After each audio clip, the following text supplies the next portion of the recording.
de nuevo con ustedes y le damos la bienvenida a todos y a todas a este su espacio Cápsulas del Reino.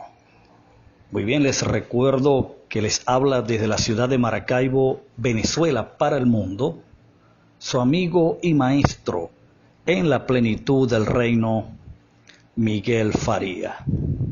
Muy bien, hoy estaremos avanzando sobre el tema de los dos testigos.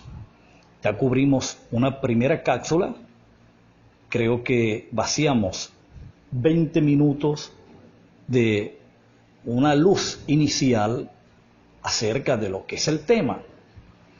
Hoy vamos a continuar, vamos a vaciar la segunda cápsula y estaremos extrayendo pues la parte que corresponde a este segundo espacio y de esta manera pues continuar contribuyendo con este tema y llegar a la meta, como lo es identificar quiénes fueron estos dos testigos, porque si hay algo en lo que hay que puntualizar es en lo siguiente: no es un evento en el futuro nuestro, ni en el futuro de 1000 o 2000 años después. Es bueno puntualizar de que esto fue un evento que forma parte de la historia, con una data histórica de casi 2025 años de tiempo.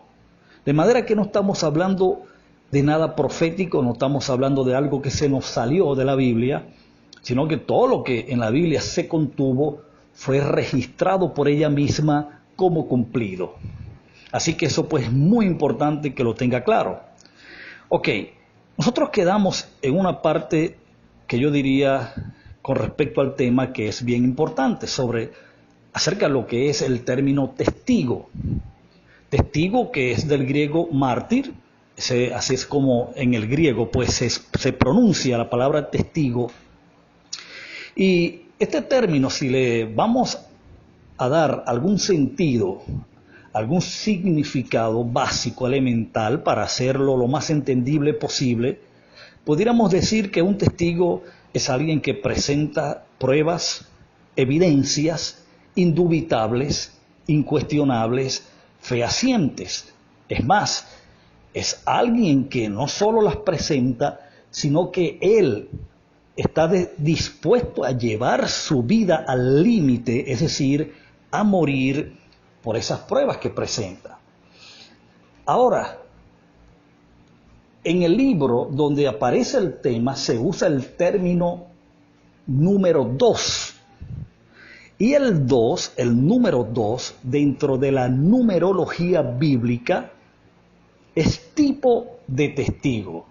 O sea que se nos hace un énfasis no solamente con el término testigo, sino con el término 2, los dos testigos. Es decir, que simbólicamente hablando, el término en la numerología bíblica, el número 2 es símbolo profético de testigo. Y el término testigo, pues ya usted sabe lo que significa. Muy importante entender esto. Yo quisiera que usted fuera un momento para poder ver esto en las Escrituras, ver cómo estos dos términos se intercalan cuando se está hablando de testigo, el término 2 y el término testigo, es decir, el número 2 y la palabra testigo se intercalan en la Biblia cada vez que se va a hablar sobre testimonio, testigo. Mire en 2 Corintios capítulo 13, el versículo 1. Dice: esta es la tercera vez que voy a vosotros, y por boca de 2, observe el 2, o de 3 testigos se decidirá todo asunto.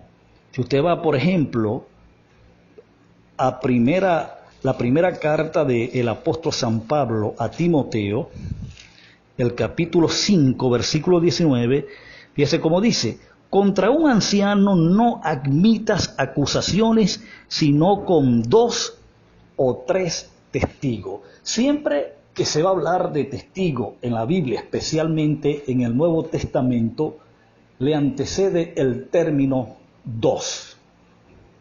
Porque el dos, repito, en la numerología bíblica es símbolo o tipo de testigo. Es por eso, no está hablando de lo cuantitativo. Es lo que quiero pues señalar, es a lo que quiero hacer énfasis, que el término dos o el número dos, cuando se utiliza en relación a testigo, no está describiendo, no está haciendo énfasis a lo cuantitativo, sino que simple y llanamente es simbólico de testigo. Así pues quiero que lo vea. Muy importante pues que usted lo vea de esa manera. Ahora bien, Juan el apóstol nos habla en Apocalipsis 11 de estos dos testigos y nos habla de que tendrían una función durante el primer siglo de 1260 días proféticos.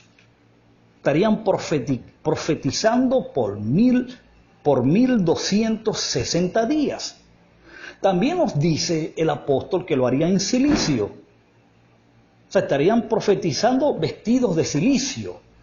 El silicio es un tipo que se utilizó en el Antiguo Testamento para cuando alguien estaba de luto, cuando alguien estaba de alguna manera en rebelión a algo, porque había algo que no andaba bien con la ley, se estaba violando la ley, y ante aquellos transgresores, pues el liderazgo asumía un rol pues o una actitud de contrariedad hacia aquello malo que se estaba haciendo. Entonces el silicio, vestir en silicio, era esa actitud que describía inconformidad y contrariedad a lo malo que se estaba haciendo en relación a la ley.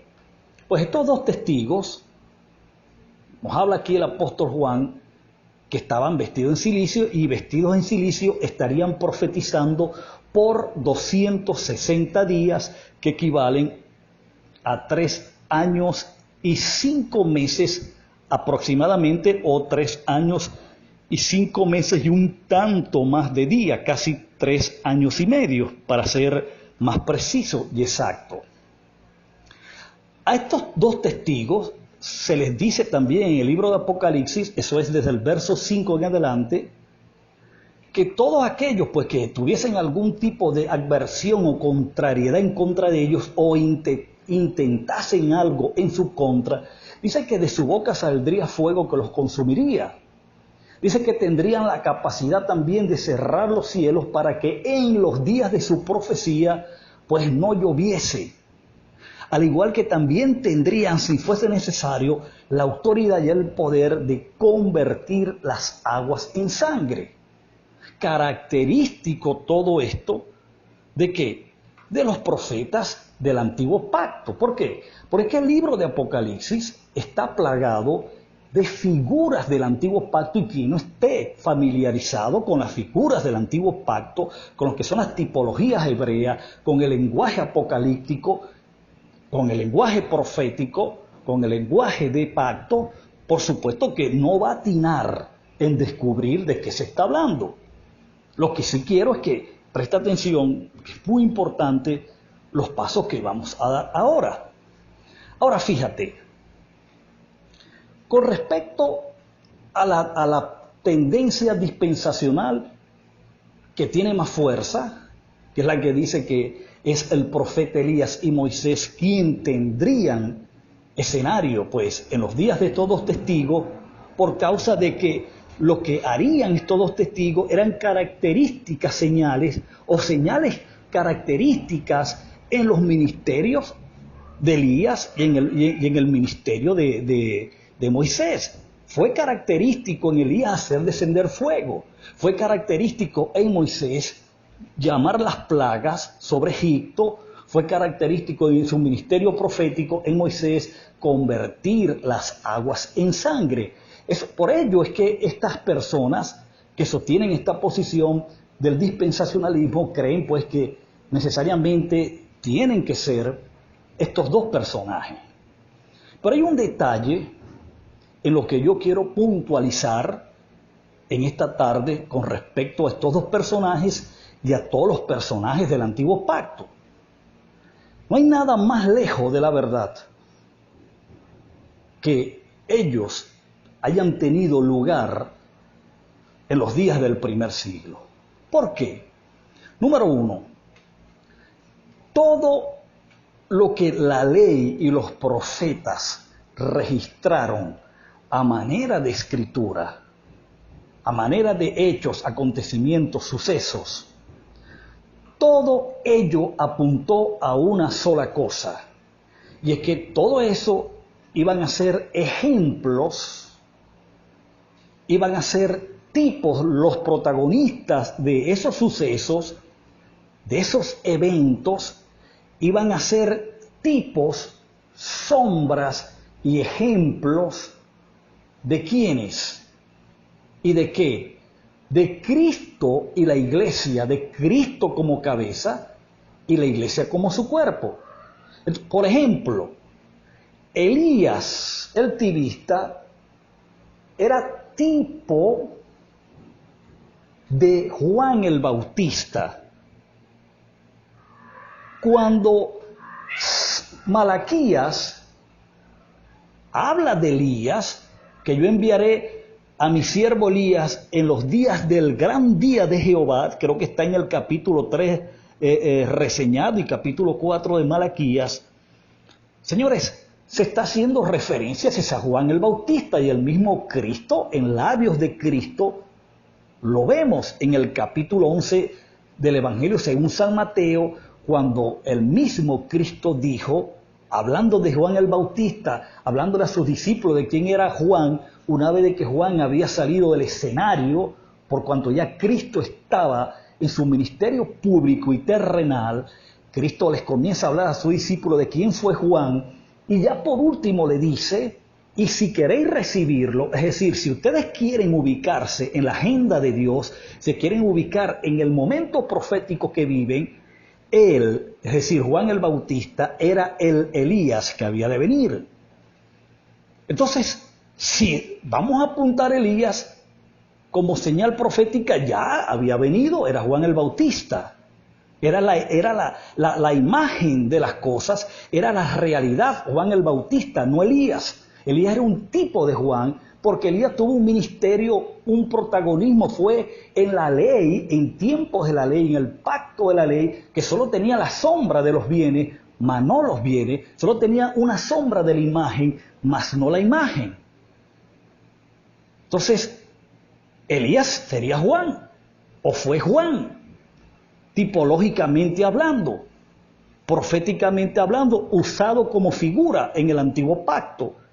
Moisés como el libertador de Israel cuando estuvo en el yugo opresivo de Egipto, fue el libertador, fue quien libertó a Israel, a casi 3 millones de judíos, sacándolos de Egipto, que es tipología de esclavitud, de pecado. ¿Y a quién representa Moisés? Moisés fue un ejemplo de Cristo.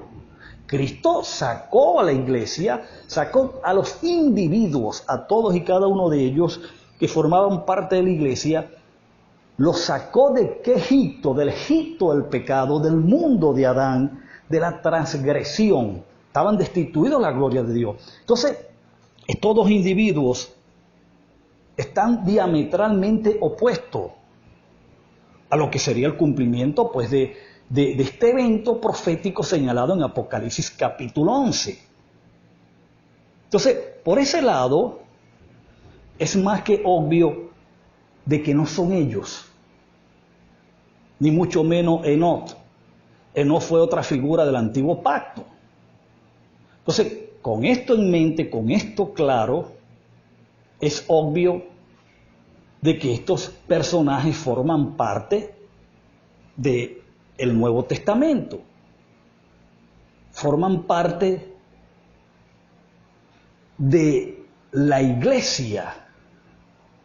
Fue la iglesia constituida como cuerpo de Cristo quienes sirvió de testigo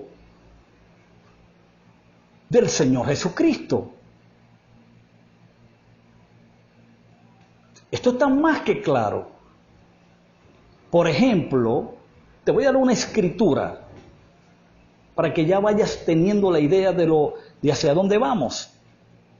Fíjate que el autor del libro de los Hechos, Lucas, en el capítulo 1 de los Hechos, él señala, no te lo voy a leer, te lo voy a parafrasear, para que yo sé que tú te vas a saber, vas a ubicar rapidito la escritura, pero solo quiero parafrasear para ganar tiempo. Una vez de que Cristo resucita y está durante 40 días apareciéndoles, dándoles instrucciones acerca del reino, y ya llegaron los 40 días, toca partir a la presencia de Dios, se reúne con ellos y les dice: quedaos en Jerusalén hasta que seáis investido del poder, del dunamis de Dios, del Espíritu. Y entonces cuando el Espíritu venga sobre vosotros, escucha el término, me seréis testigo en Jerusalén, en Judea, en Samaria, hasta lo último de la tierra. De manera que el rol de testigo fue un rol originario y auténtico de la iglesia. En el antiguo pacto nadie pudo ser testigo de Cristo. La manifestación de Cristo como tal no se dio en el antiguo pacto. El antiguo pacto solo tuvo sombras y tipos de Cristo, no a Cristo. Cristo se manifiesta en un momento histórico importante, trascendente, cuando María da luz al niño. Aunque su ministerio público comienza a los 30 años cumplidos, es que sale a la luz pública.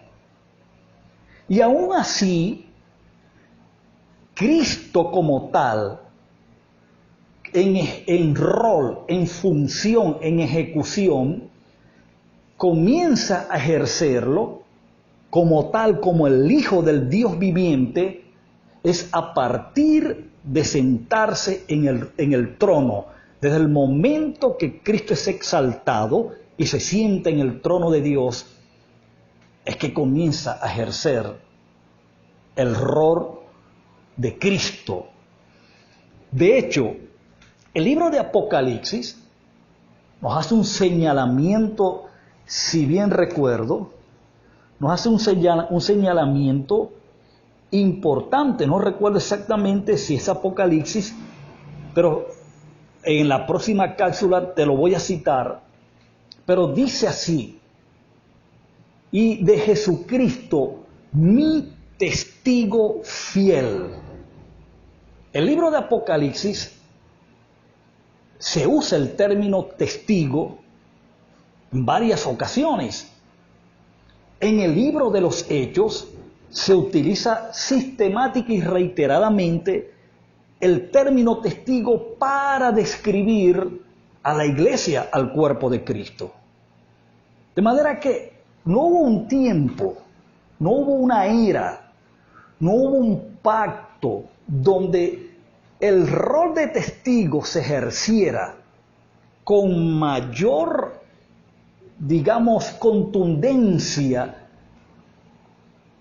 en abundancia, en el sentido de lo cuantitativo, como se vivió en tiempos del antiguo pacto, para ser más exactos, en tiempo de la generación del primer siglo. De manera que en esta cápsula, en esta segunda cápsula, nosotros pues dejamos claro de que estos personajes del antiguo pacto jamás podían tener algún rol protagónico en el nuevo pacto, porque ellos fueron parte de la sombra, mientras que la imagen o la sustancia de las cosas eran otros, ¿ya? Quienes, digamos, con un nivel de privilegio, con un heroísmo extraordinario, tendrían ese protagonismo de testigos. Entonces, el tiempo que me queda es para desearle pues bendiciones, salud y para enviarle a la distancia un fuerte y caluroso abrazo. Será hasta la próxima. Feliz día.